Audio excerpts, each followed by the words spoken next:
Cyber city Gurugram के मानेसर में मिले महिला के अर्जले 100 के मामले में गुरुग्राम पुलिस ने आरोपी को गिरफ्तार कर इस पूरे मामले का खुलासा कर दिया है। गुरुग्राम पुलिस की माने तो महिला के पति ने अवैध संबंधों के चलते अपनी पत्नी की पहले हत्या की, उसके बाद उसके हाथ पैर गर्दन काट कर जलाने का काम किया था। दरअसल गुरुग्राम पुलिस को सूचना मिली थी कि मानेसर के पचगांव चौक पर खंडर नुमा कमरे के अंदर अर्जले की अवस्था में एक 100 पड़ा हुआ है। सूचना पाकर पुलिस थाना मानेसर की टीम घटना स्थल पर पहुंची, जहां पर एक खंडर कमरे के अंदर एक महिला का 100 मिला, जिसके हाथ पैर व सिर नहीं थे और 100 अर्जले अवस्था में था। पुलिस ने 302, 201 आईपीसी के तहत मामला दर्ज कर जांच शुरू कर दी।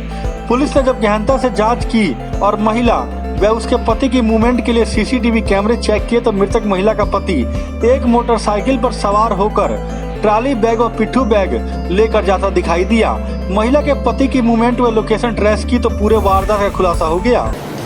पिछले शुक्रवार को आज से एक हफ्ते पहले पुलिस को सूचना मिली थी कि पचगांव चौक के पास 2 खंडरनुमा कमरे बने हैं और वहाँ पे एक शव अर्धजली अवस्था में मिला है। तो वहाँ पुलिस ने जब जाकर देखा तो अर्धजला शव कम उसके जैसे ना सर था ना पैर थे और ना ही हाथ थे, वो एक तरीके से महिला का धड़ था। उसके बाद पुलिस ने वहाँ बड़ी बारीकी से जो घटनास्थल थी उस पर जो एविडेंसेस थे उनको चेक किया और इसी दौरान एक वहाँ पे पॉली बैग मिला जो कि देखने में ही पता चलता था कि इसी में ये धड़ लाया गया होगा।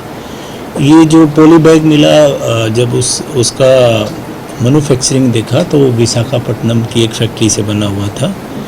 तो यहाँ से हमें आगे बढ़ने का एक अवसर मिल गया, एविडेंस मिल गया और वहाँ से जब पता किया तो ये पता चला कि उस फैक्ट्री ने सिर्फ नेवी में ही ये पॉली बैग्स सप्लाई किए हैं। अब हमारा थोड़ा सा ओपन हो गया इन्वेस्टिगेशन और हमारे दिमाग में आया कि हमें तुरंत उन लापता या कोई इस प्रकार की रिपोर्ट या मुकदमों पे काम करना चाहिए जिसमें कि कोई नेवी का अधिकारी या कर्मचारी शामिल रहा हो। तो इसी कड़ी में 21 तारीख को एक लापता औरत की लापता बारे मुकदमा मानेसर थाने में दर्ज था। इसी को आगे बढ़ाते हुए इन एविडेंसेस को जब उस महिला जो कि लापता थी उसके मूवमेंट्स को चेक किया गया और उससे संबंधित उसके पति के मूवमेंट्स को जब चेक किया गया तब खुलासा हुआ कि वो महिला उस दिन घर से बाहर गई ही नहीं थी, जबकि उसका पति घर से बाहर जाता है। उसके मोटरसाइकिल पे एक ट्रॉली बैग रहता है और उसके एक पिट्ठू बैग रहता है जो कि विजिबली देखने में ही भरा हुआ लगता है, सामान से भरा हुआ लगता है। और जब वो लौट के आता है काफ़ी समय बाद तब ये खुलासा होता है कि वो खाली था। इन्हीं तथ्यों के और एविडेंसेस के मद्देनज़र हमने जो महिला के पति आरोपी जितेंद्र को बस स्टैंड मानेसर से गिरफ्तार किया। पुलिसिया पूछताछ में पता चला कि आरोपी नौसेना में बतौर कुक नौकरी करता था तथा लगभग 1 साल पहले ही रिटायर हुआ था। बिहार की रहने वाली एक अन्य लड़की से वर्ष 2018 में इसकी रेलगाड़ी में मुलाकात हुई थी, जिसके बाद इन दोनों के अवैध संबंध बन गए और इन दोनों का एक लड़का भी है। इसकी पत्नी मृतका को इसके अवैध संबंधों के बारे में जब पता चला तो इन दोनों में अनबन होने लगी थी। रोज रोज के झगड़े के कारण इसने अपनी पत्नी की गला दबाकर हत्या कर दी। 100 को ठिकाने लगाने के लिए इसने 100 के हाथ पैर व गर्दन काट दिए तथा इसके 100 को प्लास्टिक बैग में पैक करके एक ट्रॉली बैग में डाल दिया। उसके बाद 100 को मोटरसाइकिल पर रखकर 100 के पार्ट अलग अलग कर दिए।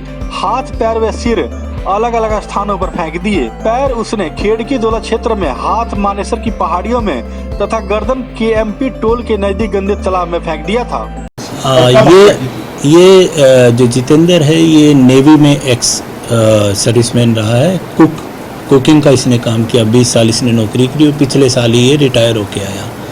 2018 में ये रेलगाड़ी में बिहार में एक बिहारी लड़की औरत से इसकी मुलाकात हुई और वो दोस्ताना मुलाकात फिर बाद में अवैध संबंधों में बदल गई और उससे एक लड़का भी है। इसको इसी बात को लेके परिवार में झगड़ा रहता था, तो इसी बात से निजात रोज़ रोज़ की झगड़े से निजात पाने के लिए इसने पहले अपनी पत्नी का गला दबा दिया और उसके बाद उसको घर के ही बाथरूम में ले जाकर उसके टुकड़े टुकड़े किए और फिर वो उसको ट्रॉली बैग और जो पिट्ठू बैग में है उसमें पार्ट्स डाल के अलग अलग जगह डिस्पोज ऑफ कर दिया। गुरुग्राम पुलिस ने आरोपी को गिरफ्तार करने के बाद उसकी निशानदेही पर मृतका की गर्दन भी बरामद कर ली है। इसके अलावा आरोपी के कब्जे से वारदात में प्रयोग की गई एक मोटरसाइकिल, मृतका के कपड़े, ट्रॉली बैग व पिट्ठू बैग भी बरामद कर लिया है।